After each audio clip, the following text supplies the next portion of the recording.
नमस्कार, सुप्रभात बच्चों। कैसे हैं आप सभी? आशा करती हूँ आप अच्छे होंगे।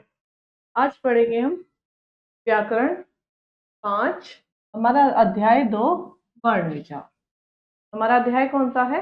वर्ण विचार। आइए जुड़ते हैं पाठ से। यहाँ देखिए आप, आस पास दिखाई देने वाली इन चीजों व प्राणियों के मुख से निकलने वाली ध्वनियों को लिखिए। जैसे हमने देखो चित्र के माध्यम से समझेंगे।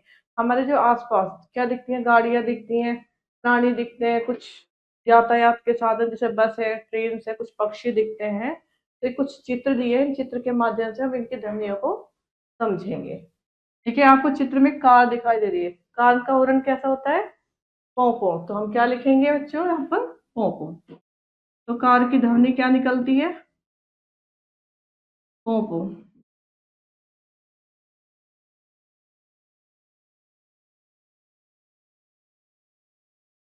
अब यहाँ पर दूसरे चित्र में देखिए, एक प्राणी हथौड़े से लोहे के किसी चीज पर क्या कर रहा है? उसको चोट मार रहा है, ठोक रहा है, पीट रहा है इस तरीके से। तो उसकी जो हम एक लोहा जब दूसरे लोहे से टकरा तो कैसी आवाज आती है? टन टन। तो यहाँ पर इसकी कैसी ध्वनि निकलेगी? टन टन। जब, ठीक है। और देखो, ये आपको रेल दिखाई दे रही है। रेल में तो मुझे पता है कि आप सभी बैठे होंगे, सभी ने सफर किया होगा। तो रेल की ध्वनि कैसी होती है? कैसे निकलती है? देखिए, कैसे चलती है रेल? छुक छुक।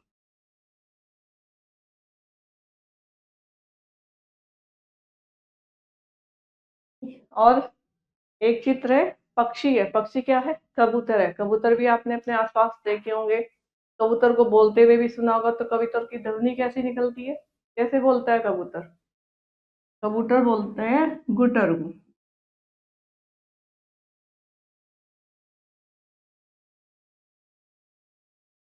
गुटरू। आइए बढ़ते हैं, चलिए पढ़ेंगे।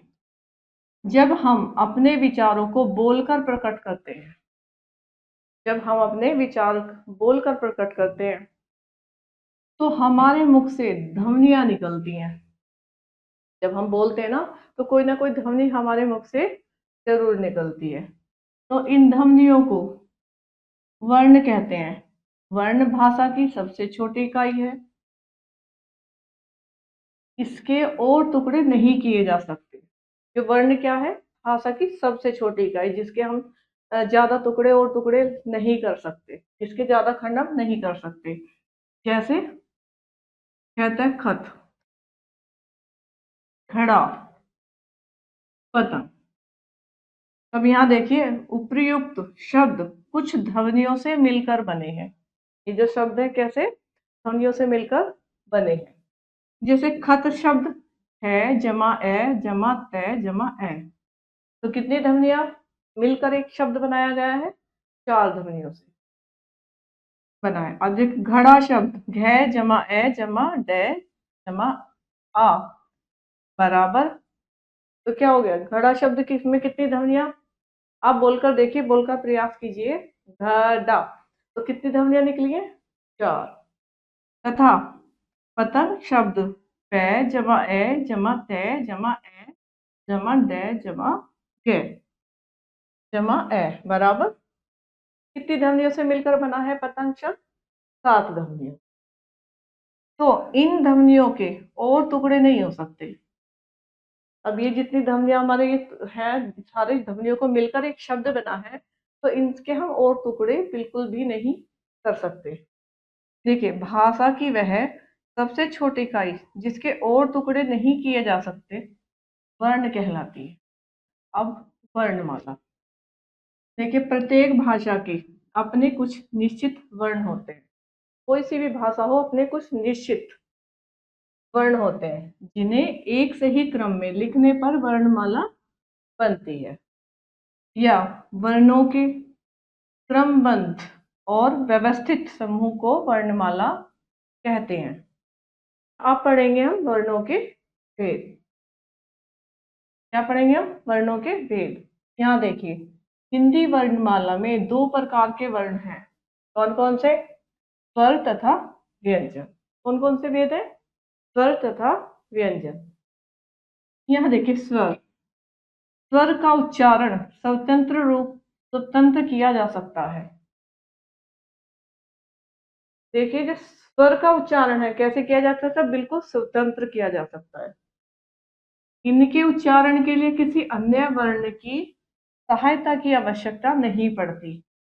हिंदी भाषा में 11 स्वर हैं। इनका स्वर का उच्चारण कैसे करेंगे बच्चों, बिल्कुल स्वतंत्र। इसमें क्या होगा कि हमें किसी इनके उच्चारण जब करेंगे तो हमें किसी अन्य वर्ण की आवश्यकता नहीं पड़ती। और कितने स्वर होते हैं, 11। हमारे हिंदी भाषा में 11 स्वर हैं। कितने स्वर हैं बच्चों, 11। कौन कौन से, ऐसे अनार, आ से आम, छोटी से इमली, बड़ी से ईंट, छोटे उसे उल्लू, बड़े उसे ऊन, रैसे ऋषि, ऐसे ईडी, ऐसे न, औ से ओखली, औ से औरत। तो ये क्या है, हमारे 11 स्वर हैं। देखिए देखिए स्वर 3 प्रकार के होते हैं। तो स्वर कितने प्रकार के होते हैं, 3। कौन कौन से, ह्रस्व स्वर, दीर्घ स्वर तथा प्लुत स्वर। प्लुत स्वर। अब देखिए ह्रस्व स्वर क्या होते हैं, जिन स्वर वर्णों के उच्चारण में सबसे कम समय लगता है, इनके क्या होता है, इनके स्वर वर्णों में सबसे कम समय लगता है, ये क्या होते हैं, ह्रस्व स्वर कहलाते हैं। ह्रस्व स्वर 4 हैं। कौन कौन से, ए, ई, उ, रे। तो इन स्वर में क्या होता है, तो इनके जो उच्चारण में सबसे कम समय लगता है। अब देखिए क्या है, दीर्घ स्वर। दीर्घ स्वर, जिन स्वर वर्णों के उच्चारण में ह्रस्व स्वर से दुगना समय लगता है, तो वो क्या कहलाते हैं, दीर्घ स्वर कहलाते हैं। दीर्घ स्वर 7 है। कौन कौन से हैं, दीर्घ स्वर में क्या होता है, जो ह्रस्व स्वर होते हैं उनसे दुगना समय लगता है, डबल, दुगना। तो ये कौन कौन से होते हैं, आ, ई, उ, ए, ओ, औ। तो इन्हें बोलते हैं तो कैसा लगता है, हमें ज्यादा समय लगता है, दुगना समय लगता है। प्लुत स्वर, ऐसे स्वर वर्ण जिनके उच्चारण में ह्रस्व स्वर से 3 गुना अधिक समय लगता है। ये कैसे स्वर होते हैं, दीर्घ में क्या होता है, दुगना समय लगता है, ह्रस्व में क्या होता है, कम समय लगता है, और इनमें क्या होता है, इन 3 गुना समय लगता है। तो प्लुत स्वर कहलाते हैं। ओम में प्रयुक्त ई को प्लुत स्वर माना गया है। जब हम ओम का उच्चारण करते हैं तो हमें कितना समय लगता है, ओम, तो ओम आप बोलकर देखिए तो कितना, 3 गुना। वर्तमान में इनका प्रयोग प्राय नहीं होता। वर्तमान में आने वाले समय में इनका जो है प्रयोग प्राय नहीं होता। हम पढ़ेंगे अयोग वाह। हिंदी वर्णमाला में अंग, अनुस्वार तथा विसर्ग अन आहा को अयोग वाह कहते हैं। ये न स्वर है न व्यंजन है। क्या है ये, न तो ये स्वर है न ये व्यंजन है। इन्हें वर्णमाला में स्वर के बाद और व्यंजन में पहले रखा जाता है। अनुस्वार, अंग, अंग बिंदु, इसका देखिए चिन्ह क्या है, ऊपर बिंदु वाला चिन्ह है इसका, देखिए इसका चिन्ह है। अनुस्वार का उच्चारण नाक से होता है, अंग को अनुस्वार कहते हैं। वर्ण के ऊपर बिंदु वाला चिन्ह लगाकर इसको दर्शाया जाता है। इसका एक चिन्ह होता है जिसको दर्शाने के लिए, दिखाने के लिए, इसका जो ऊपर एक चिन्ह होता है तो एक बिंदी लगाकर इसको दर्शाया जाता है। जैसे यहाँ देखिए, डंडा, अंडा, चंदा, कंगन, मंगल, चंचल आदि। तो कैसे पता चल रहा है हमें इस चिन्ह का, देखिए शब्दों के ऊपर क्या लगी है, छोटी सी बिंदी लगी है, बिंदु का चिन्ह है ये। तो इससे हम क्या करेंगे, ये क्या होते हैं, अनुस्वार, जिनका उच्चारण हम नाक से करते हैं। अब देखिए विसर्ग, आहा, इसका उच्चारण है की तरह होता है, आहा को विसर्ग कहते हैं। इसका चिन्ह क्या है, कि शब्द के अंत में, जिन शब्दों के बिल्कुल अंत में क्या दो बिंदियां आपने देखी होंगी लगी हुई, इसका चिन्ह बिंदी ये है। हिंदी में प्रयोग होने वाले केवल संस्कृत के शब्दों में यह प्रयुक्त होता है। केवल हिंदी में इनमें कोई परिवर्तन नहीं होता, जैसे ये सेम है और ये संस्कृत में ज्यादा प्रयोग किए जाते हैं, और इनमें कोई किसी भी तरह का कोई बदलाव नहीं आता। हिंदी में भी इनको हम ऐसे ही प्रयोग करते हैं। देखिए जैसे पुनः, पुनः, प्रातः, स्वतः आदि। तो जैसे ये बिंदु आपको दिखाई दे रहे शब्द के अंत में, ये क्या होते हैं, इन्हें क्या कहते हैं, विसर्ग आदि। अनुनासिक, अनुनासिक का, अनुनासिक का उच्चारण नाक और मुंह से किया जाता है। अनुनासिक का उच्चारण हम कहाँ से करते हैं, नाक और मुंह से। अन को अनुनासिक कहते हैं। इसका प्रयोग सिरो रेखा के ऊपर चंद्र बिंदु के रूप में किया जाता है। जैसे सांस, बांस, आंख, गांव, हंसी। सांस, बांस, आंख, गांव, हंसी, गांव आदि। ये देखिए इन शब्दों पर क्या है, आपको एक चिन्ह कैसा दिखाई दे रहा है, चंद्र बिंदु का। तो ये सब क्या है, अनुनासिक। अब देखिए व्यंजन, जिन वर्णों को स्वरों की सहायता से बोला जाता है। व्यंजन जिन वर्णों को स्वरों की सहायता से बोला जाता है उन्हें क्या कहते हैं, व्यंजन कहते हैं। हिंदी भाषा में कुल 33 व्यंजन हैं। प्रत्येक व्यंजन वर्ण में ए की ध्वनि छिपी रहती है।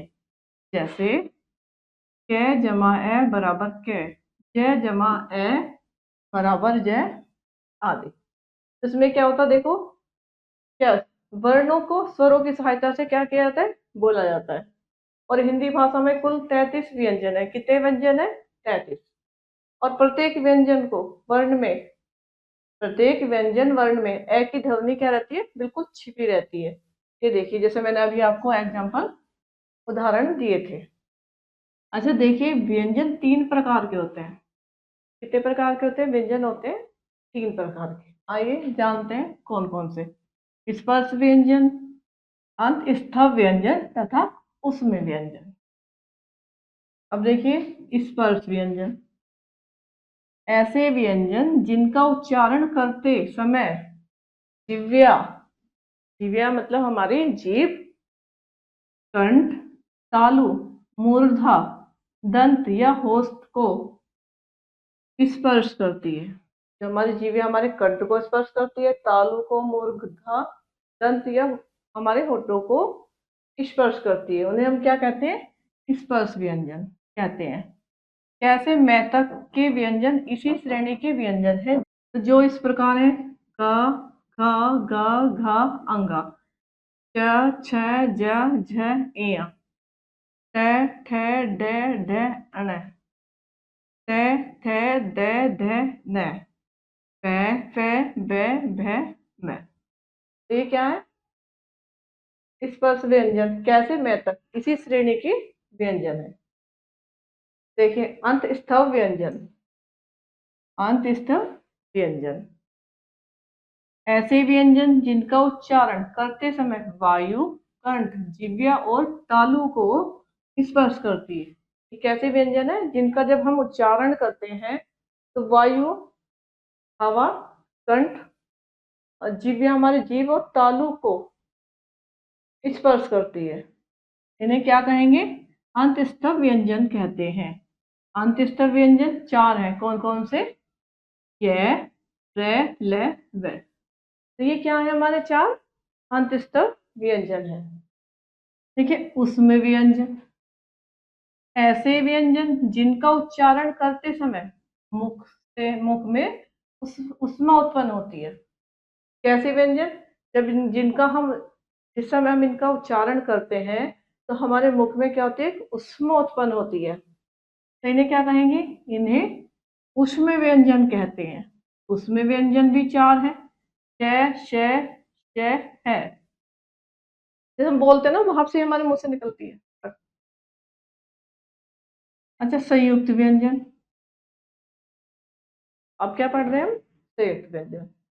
संयुक्त व्यंजन 2 व्यंजनों के योग से बनने वाले व्यंजनों को संयुक्त व्यंजन कहते हैं।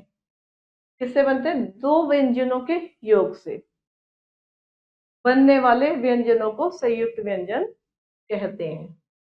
हिंदी भाषा में 4 संयुक्त व्यंजन हैं जो इस प्रकार है। क जमा श बराबर 6। जैसे अब ये क्या है? दो व्यंजनों से मिलकर बना है वर्ण। अब इससे शब्द बने, हमने हमारे क्या शब्द बनाए? रक्षा, दीक्षा, शिक्षा, कक्षा। अब यहाँ देखिए त जमा र त्रय, तो दो व्यंजनों से मिलकर एक वर्ड बना है त्रय, और त्रय से हमने शब्द बनाए हैं त्रिशूल, त्रिभुज, मित्र, त्रिकोण। ज जमा इया बराबर ज्ञ, ज्ञ ज्ञानी बना दो। कौन सा वर्ण बना? ज्ञ ज्ञानी, जिसे हम ज्ञ ज्ञानी बोलते हैं। जिसे और इस वर्ण से हमारे क्या शब्द बने? विज्ञान, ज्ञाता, यज्ञ, ज्ञान। यहाँ देखिए श जमा र बराबर श्रेय, और श्रेय हमारे वर्ण से क्या बना? श्रेष्ठ, श्रमिक, श्रम, श्रेय। अब देखिए द्वित्व व्यंजन। द्वित्व व्यंजन एक जैसे दो व्यंजनों से मिलकर बनने वाले वर्ण या अक्षर को द्वित्व व्यंजन कहते हैं। तो ये क्या होता है? द्वित्व व्यंजन क्या होता है? जो एक जैसे व्यंजनों से मिलकर जो वर्ण या अक्षर बनता है। जैसे कक, तो कक से बना पक्का, से जज सज्जा, लल दिल्ली, मम अम्मा, बब गुब्बारा आदि। इनमें पहला वर्ण स्वर रहित और दूसरा स्वर सहित होता है। पहला वर्ण क्या है? स्वर रहित, और दूसरा स्वर सहित। आइए पढ़ते हैं मात्राएं। अब थोड़ा सा इस वाले अध्याय पे बच्चों ध्यान देना, क्योंकि बिना मात्राओं के शब्द अधूरे रहते हैं। देखिए जब स्वरों को व्यंजनों के साथ जोड़कर प्रयोग किया जाता है तो उनका रूप बदल जाता है। स्वरों के इस बदले हुए रूप को ही मात्रा कहते हैं। जब स्वरों को व्यंजन के साथ जोड़ देते हैं तो क्या हो जाता है? उनका रूप बदल जाता है। जैसे हमें कोई भी कलर नया बनाना हो तब दो रंगों को मिलाकर एक नया रंग बनाते हैं। ऐसे ही व्यंजनों के साथ, स्वरों को व्यंजनों के साथ जोड़कर उनका क्या होता है? रूप बदल जाता है। जैसे दो रंग आप मिलाओगे तो एक नया रंग निकल कर तैयार होगा, ऐसे ही स्वरों के इस बदले हुए रूप को ही मात्रा कहते हैं। जैसे है जमा ई जमा र जमा आ खीरा। ए के अलावा प्रत्येक स्वर वर्ण की अपनी मात्रा होती है। एक ऐश वर्ण ऐसा है जिसकी कोई मात्रा नहीं होती, बाकी अपने अपने वर्णों की मात्राएं होती हैं। ए प्रत्येक व्यंजन वर्ण में मिला होता है। जैसे क जमा ए बराबर क जमा ए बराबर च, प जमा ए बराबर प।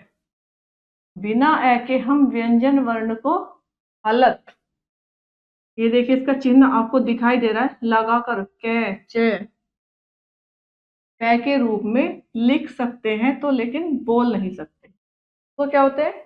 इसको बिना ए के हम कहते हैं वर्ण को हलत, तो इसका क्या था? इसके जो चिन्ह है वो लगा सकते कि लिख नहीं सकते। अब देखिए स्वर और उनकी मात्राएं। ये यहाँ पर क्या है? स्वर, और नीचे उनकी मात्राएं। ए मैंने पहले ही बताया था, ए की कोई मात्रा नहीं होती।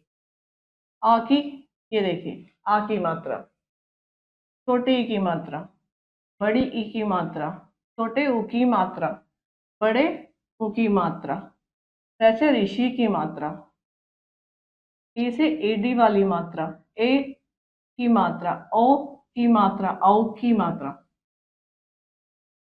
देखिए रै के विभिन्न रूप। जब आपने कभी देखा होगा, जब मात्राओं का हम प्रयोग करते हैं रै शब्द में, तो क्या होता है कि हम रै शब्द में छोटे ऊ की मात्रा या बड़े ऊ की मात्रा, ना तो हम उनको नीचे प्रयोग नहीं करते, तो हम उनकी मात्राओं का रै में कहाँ करेंगे? ये देखिए हिंदी वर्णमाला में रै एक ऐसा वर्ण है जो व्यंजन के अतिरिक्त 3 अन्य रूप में भी प्रयोग किया जाता है।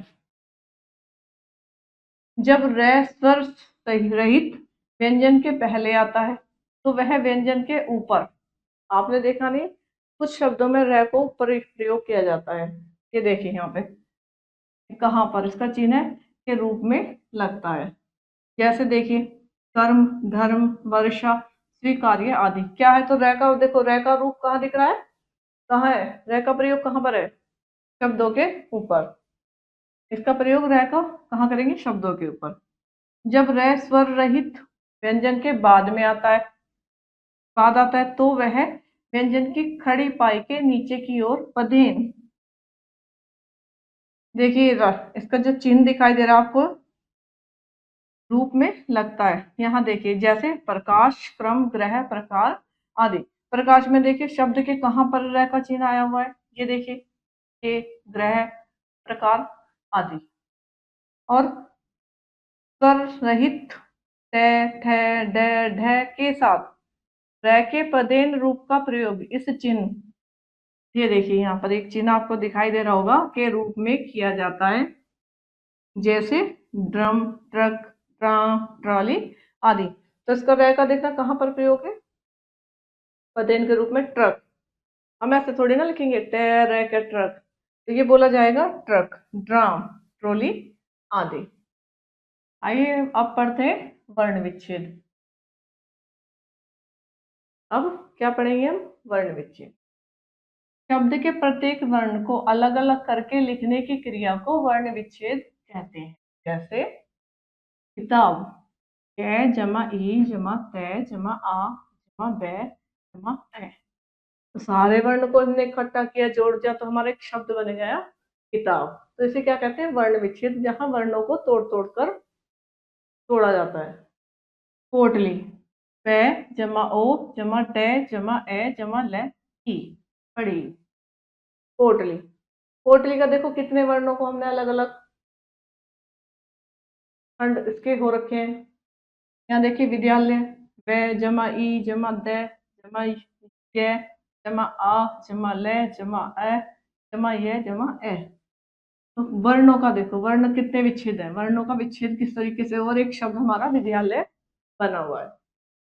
सैनिक, स जमा ए जमा न जमा ई जमा क जमा ए, सैनिक। तो ये क्या होगा, वर्ण विच्छेद, जहां वर्णों को अलग अलग करके एक शब्द बनाया हुआ उनको जोड़कर। तो आज का अध्याय हमारा यही समाप्त होता है। आशा करती हूँ बच्चों आपके समझ में आया होगा, और अच्छे से समझने के लिए आप भी इसका अभ्यास दोबारा कीजिए। और हम मिलेंगे आपसे एक नई कक्षा में नए अध्याय के साथ। जब तक के लिए नमस्कार, धन्यवाद।